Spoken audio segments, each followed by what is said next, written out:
We're just the only one out. There's no other contact. It's about 50 miles from the nearest neighbor. We're out there by ourselves, so we have to survive and live out there. I haven't listened to radio for so many years. It's hard to get reception here.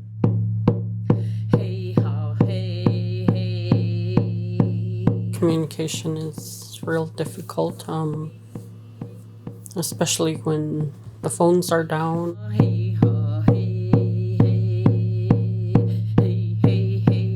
The more different modes of communication you have, the better, because everybody does not still in this village have access to the internet, and so they don't have Facebook page. So it'll be good if we could get that radio high enough to reach Canadian radio. Once we did that, then we'll have the international net language and radio.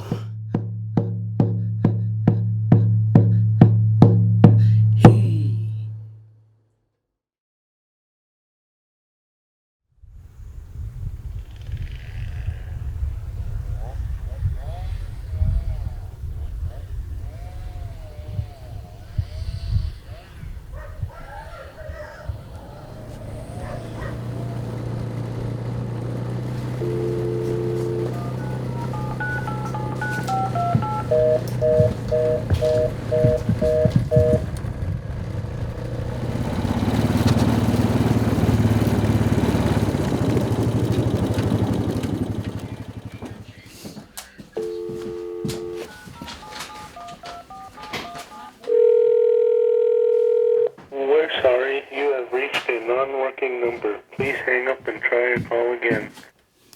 I think it's the phone.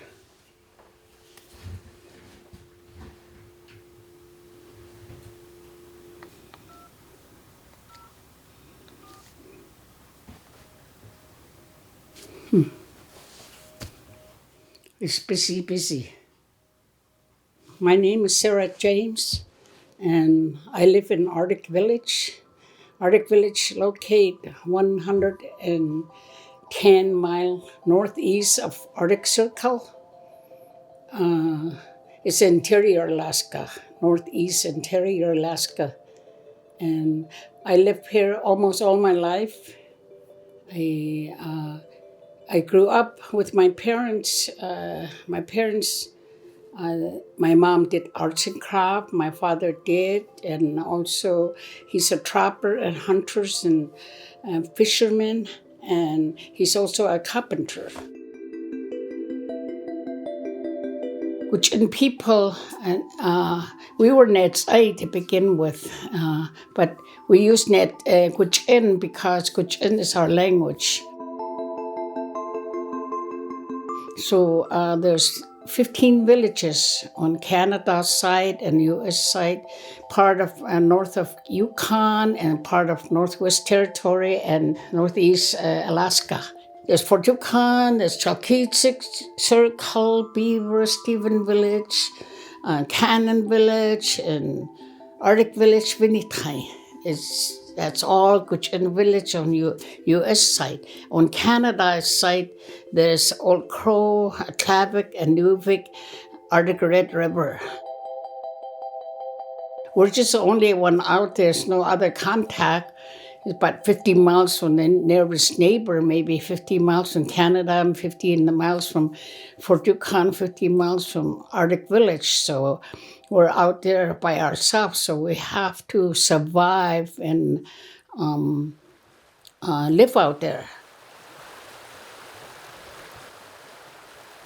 I think Arctic Village is the most beautiful place on earth, and I love living here.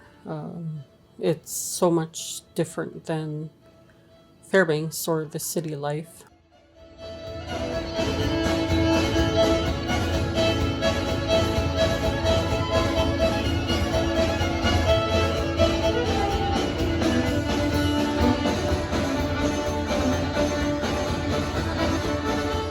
It's very peaceful.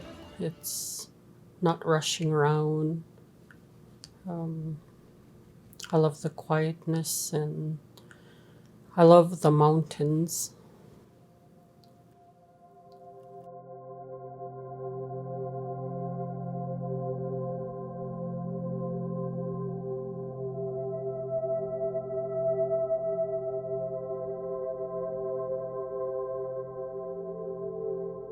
Communication is real difficult, especially when the phones are down.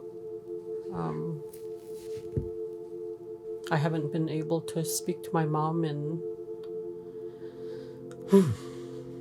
5 days, maybe. There is a telephone system here that came here a long time ago, which is United Utility, and I heard it's got bought off by AT&T, but that's the one that runs the telephone here. At one time, that did happen where there's no other communication, but they could, for emergency, they could start up a little generator and get it running just for a phone call. But even that, if not here, we wouldn't know what's going on in the world just by just to use that United Utility.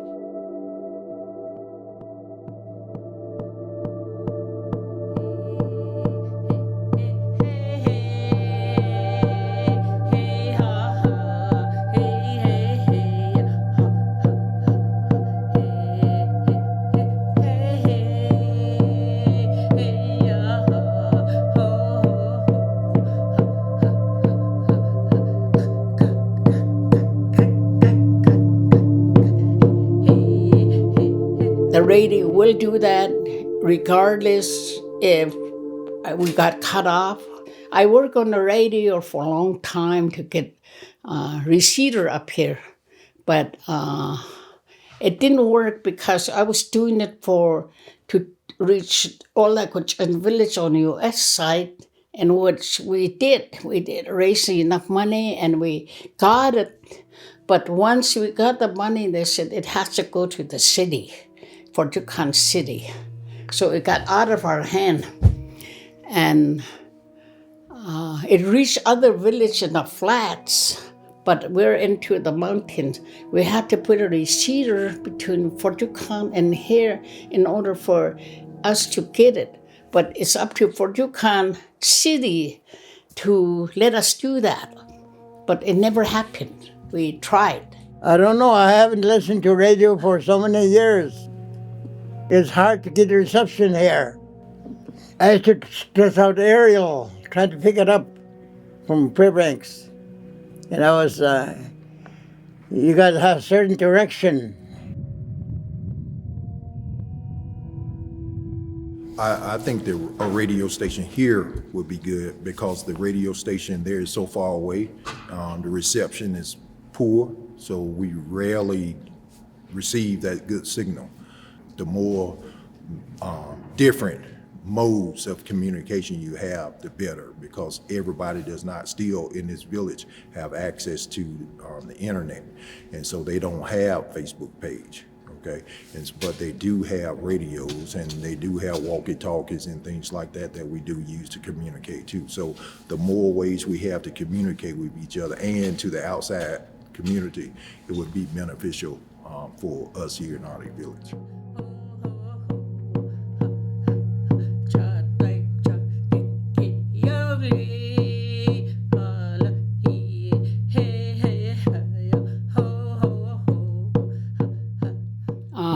We're all Caribou people, which is porcupine Caribou people. We were nomadic before we got into colonized into the village, and then life got harder too because the first contact, and the changes that really was hard on our people, and there was a lot of starvation, a lot of hard times, and trying to live the Western way and trying to live traditional, trying to survive, that was hard. And so we lost a lot of people during that time, with flu and chicken pox and TB and all kinds of changes that our people died from.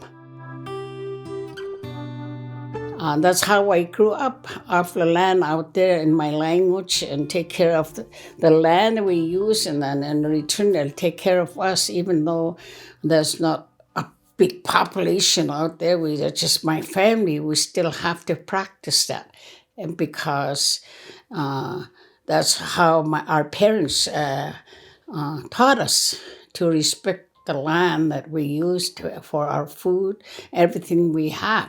We mainly depend on traditional food and some rationing Western food.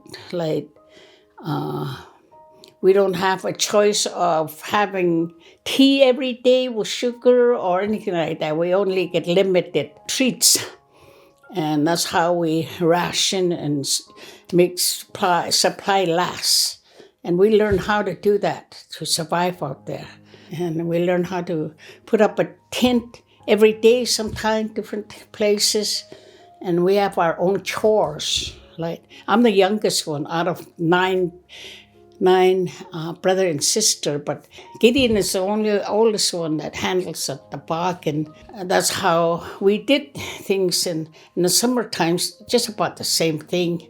So all these need to be taught. A lot of young people knows, like I said, they had experience sheep hunting, fishing. They go fishing here in different lakes, and how to get there and how they can fish the fish and that kind of stuff. These young people do that. So we need to teach all that on the radio, and we need to talk to all that stuff so people will get educated. We have a radio station in Fairbanks that is native based, and the native music that they play on there,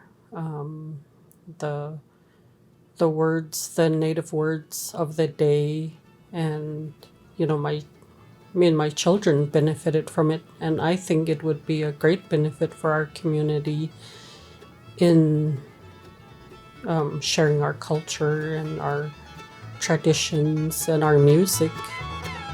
Fiddle music and stuff brings a lot of joy to our community members.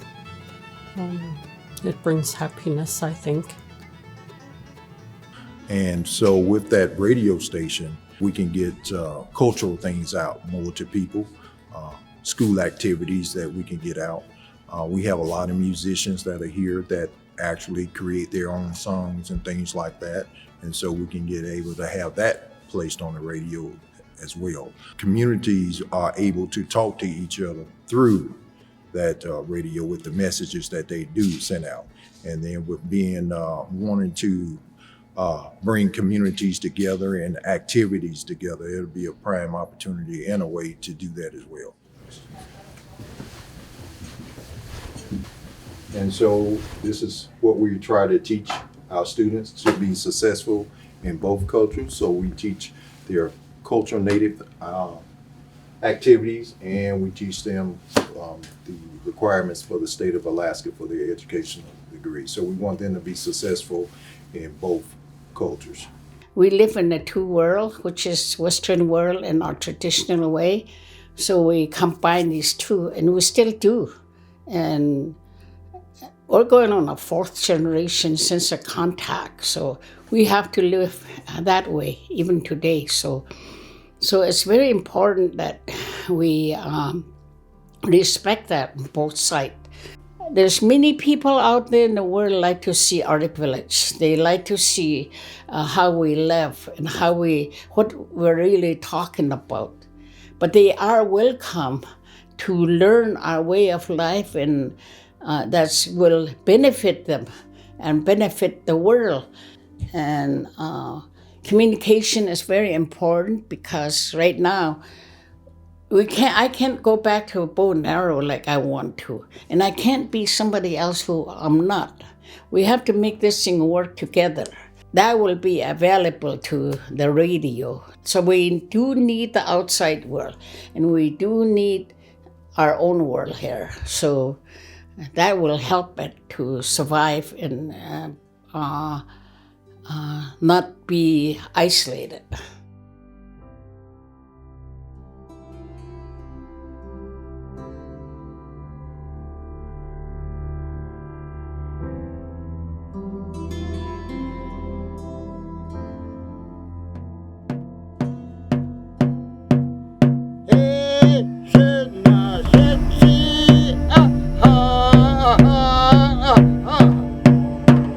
They didn't ask question. They didn't confront with us or anything. It's just like they're doing flying and doing everything over our head, saying that they're gonna do gas and oil development up in the coastal plain of the Arctic National Wildlife, and then say, hey, that's supposed to be the porcupine caribou calving ground. What they gonna do up there?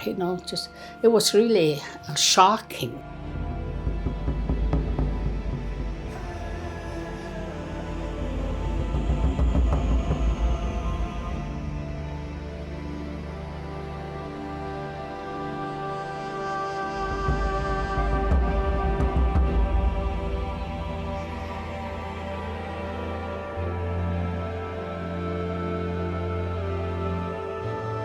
People look for riches.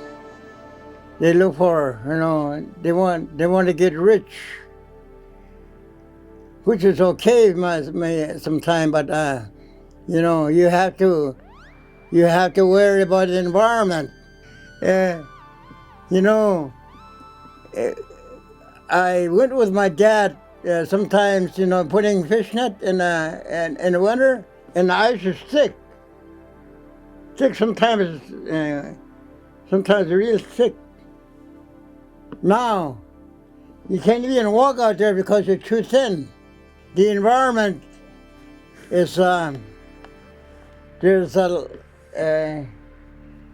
sign of melting. There used to be a lot of permafrost, That used to be our storage area, And the shade, we take out some ground moss, and we store our meat there so it stay cool. But you can't do that no more. I think today that the public and people around the country got alerted that they know something's going on, and it's true. And we would have caught it about 30, 40 years ago.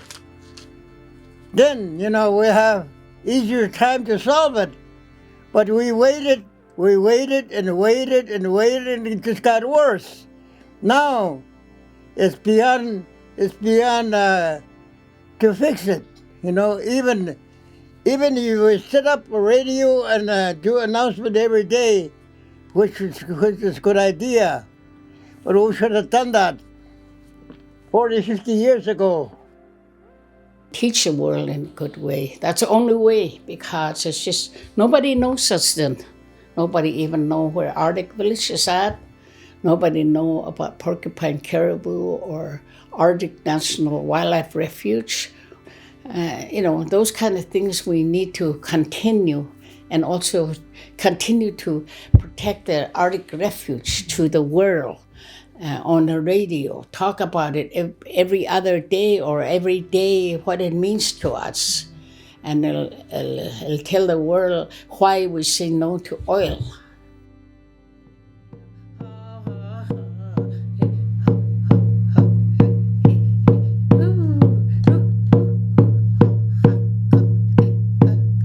There is tribal radio out in lower 48, they call it down that way. That they have their own tribal radio station. And if we could fix one up with a tower, and then we can get at least a radio here if we get cut off from all communication. I heard it's very hard to get international radio. But we're high enough. Maybe we could, if we got a tower, we might reach Canadian tower.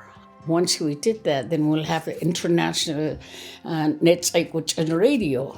There are people that's expertise on these things. We need that person to get paid and to do it, and then also the equipment and everything that goes with it, because we don't have that kind of money. I am one of the elder here now because I'm 78 years old, and I can remember since about last 50 years I could remember. So I feel that I'm valuable to my people because I know what I'm talking about because I lived it. We're raising money or trying to get awareness out there that we need radio. To call it KRBU, Caribou. Yeah. Yeah, Caribou. KRBU.